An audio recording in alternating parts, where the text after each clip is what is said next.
इफ्को संस्था ने भारत का गौरव दुनिया में बढ़ाया, दिलीप संघानी।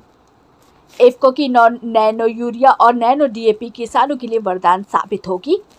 भारत सरकार का 60,000 करोड़ रुपए सब्सिडी के रूप में नैनो ने बचाया। स्वतंत्र प्रभात के लिए पूजा यादव की रिपोर्ट। नमस्कार, आप देख रहे हैं स्वतंत्र प्रभात समाचार। किसानों की सबसे बड़ी संस्था इफ्को के अध्यक्ष दिलीप संघानी ने कहा कि 130 वर्षों में 110 देश के सहकारी संगठन आईसीए का पहली बार भारत में सम्मेलन की मेजबानी करके भारत के गौरव को बढ़ाया है। भारत में आयोजित इस सम्मेलन में न केवल किसानों की आय बढ़ाने में योगदान दिया, बल्कि सहकारी आंदोलन को वैश्विक स्तर पर नई ऊंचाइयों पर पहुंचने का कार्य किया है। इफ्को का उद्देश्य न केवल किसानों को आर्थिक रूप से सशक्त बनाना है, बल्कि सहकारी मॉडल को एक प्रभावी समाधान के रूप में प्रस्तुत करना भी है। श्री संघानी गणतंत्र दिवस पर ध्वजारोहण के बाद इफ्को फूलपुर में आयोजित पत्रकार वार्ता को संबोधित कर रहे थे। उन्होंने कहा कि सरकार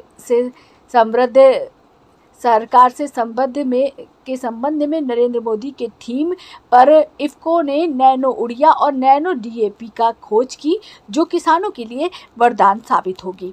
श्री संघानी ने कहा कि सहकारिता को मजबूत करने के लिए ही केंद्र में सहकारिता मंत्रालय का गठन किया गया है और अमित शाह को इसका मंत्री बनाया गया है। उन्होंने कहा कि नैनो यूरिया और नैनो डीएपी भारत सरकार के द्वारा प्रमाणित की जा चुकी है और वह किसानों के बीच में प्रयोग शुरू हो चुका है, जिसका परिणाम है कि धीरे धीरे अच्छा फसल दिखाई दे रही है। उन्होंने ये भी कहा कि हम न केवल भारत में पर्यावरण और केमिकल खाद के दुष्परिणाम को कम करने के लिए इसका प्रयोग तेजी से शुरू कर चुके हैं, बल्कि यूएसए, यूरोप और अफ्रीका देश में भी 20% निर्यात कर रहे हैं। उन्होंने कहा कि किसानों की सुविधा के लिए इसके छिड़काव के लिए ड्रोन का प्रशिक्षण इफ्को ने बड़े पैमाने पर आयोजित किया है और वही लोग किसानों के खेत में अब नैनो यूरिया और डीएपी का छिड़काव कर रहे हैं, जिससे न केवल किसानों को सहूलियत होगी, बल्कि प्रशिक्षण प्राप्त किसानों के बच्चे भी घर बैठे बैठे अच्छा खासा आमदनी का साधन प्राप्त करेंगे। उन्होंने ये भी बताया कि इफ्को न केवल उर्वरक का उत्पादन करके किसानों और देश की उन्नति में योगदान कर रही है, बल्कि सामाजिक क्षेत्र में भी वो समय समय पर योगदान करती रही है। कोरोना के संकट काल में 25 करोड़ रुपए की सहायता भारत सरकार के आह्वान पर कोष में मदद की गई और जगह जगह कोरोना पीड़ित लोगों के लिए भोजन, दवा और ऑक्सीजन की मदद की गई।